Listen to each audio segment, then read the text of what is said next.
Hay naku. Ito pang isa na ito, masakit din isipin. Bakit na naman paring Jovit, ha? Kailangan ito natin sa pang-araw-araw, paring Alex. Okay, so ano ba yan, paring Jovit?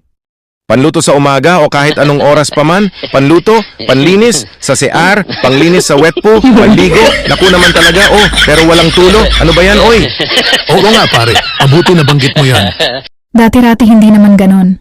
Malakas ang tubig pero simula nang binili ang water district, ayon, nagkalukuloko na ang tubig.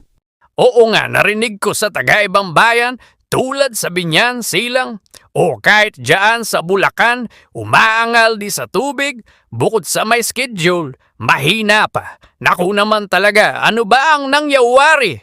Sabi pa nga, simula ito nang mabili ng Prime Water ang Water District, humihina na ang tulo, kunyari inaayos, pagkaalis ng nag-ayos, di pa rin nagbago, nahina pa din parang ihilang ng unggoy ang tulo. Kaya ang ginawa ng iba, nagbilihan ng water pump motor. Ay nako, ang siste, pag lahat merong motor, agawan pa din ng higop. Ang resulta, wala na talagang tulo sa mga walang motor. Ang pangit noon na. Oh, Prime Water, ano nang masasabi niyo tungkol dito? Explain in 2 words.